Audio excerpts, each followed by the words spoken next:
Hayo yamesemwa na makamu wa pili wa rais wa Zanzibar, Hemed Suleiman Abdullah, kwa niaba ya rais wa Zanzibar na mwenyekiti wa Baraza la Mapinduzi, Dr. Hussein Ali Mwinyi, katika hafla ya uzinduzi wa mradi wa ujenzi wa uwanja wa ndege wa Pemba, barabara ya mkoani Chake, uliofanyika katika viwanja vya uwanja wa ndege Pemba. Amesema kuwa ujenzi wa miradi hii ni utekelezaji wa ilani ya uchaguzi ya Chama cha Mapinduzi CCM ya mwaka 2025. Serikali ya Mapinduzi ya Zanzibar ya awamu ya 8 ilidhamiria kufanya mageuzi makubwa katika sekta ya usafiri wa anga Zanzibar, yenye lengo la kuimarisha miundombinu na utoaji wa huduma katika uwanja wa ndege wa Pemba pamoja na kuifungua Pemba kimataifa. Aidha, Hemed amesisitiza kwamba serikali imejipanga kuhakikisha barabara zote za Zanzibar zinajengwa kwa kiwango cha lami na kwamba zitaboreshwa pale zitakapohitajika ukarabati. Lengo la serikali ni kuhakikisha kuwa Pemba itakuwa na uwanja wa ndege mpya wa kimataifa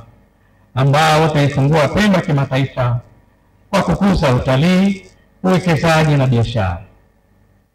Vilevile, serikali ina lengo la kuhakikisha barabara za Zanzibar zinajengwa kwa kiwango cha lami pamoja na kuhakikisha zinakuwa katika hali nzuri muda wote kwa kuzifanyia matengenezo pale inapohitajika. Kwa upande wake, waziri wa ujenzi, mawasiliano na uchukuzi, Dr. Khalid Salum Mohamed, amesema kwamba Rais Dr. Hussein Ali Mwinyi ameazimia kuifungua Pemba kiuchumi kupitia miradi ya maendeleo, ikiwa ni pamoja na ujenzi wa uwanja wa ndege na barabara ya mkoani Chake. Miradi hii ni miradi mikubwa, inahitaji fedha nyingi, na ndani ya miaka 5 hii sote ni mashuhuda kazi kubwa sana iliyofanyika katika nchi. The vision ya Mheshimiwa Rais, commitment zake na usimamizi wake kwetu sisi tunaomsaidia.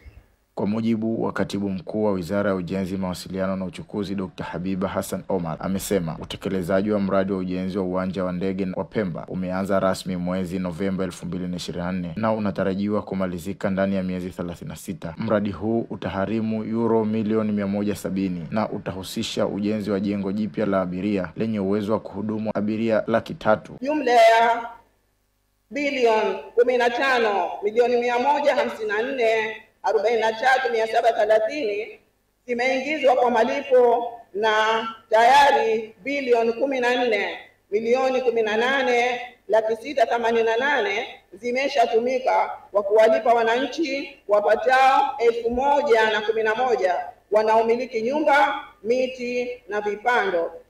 Mkandarasi tayari ameshaleta vifaa vya awali na wataalamu kwa ajili ya kuanza ujenzi rasmi wameshafika hapa nchini. Ujenzi wa barabara ya mkoani Chake yenye urefu wa kilomita 43.5 itakaojengwa na kampuni ya Propav Infrastructures ya Hispania itahusisha ujenzi wa njia ya watembea kwa miguu, taa za barabarani na alama za usalama. Ujenzi huo unatarajiwa kumalizika baada ya miezi 36 na utaharimu euro milioni 93.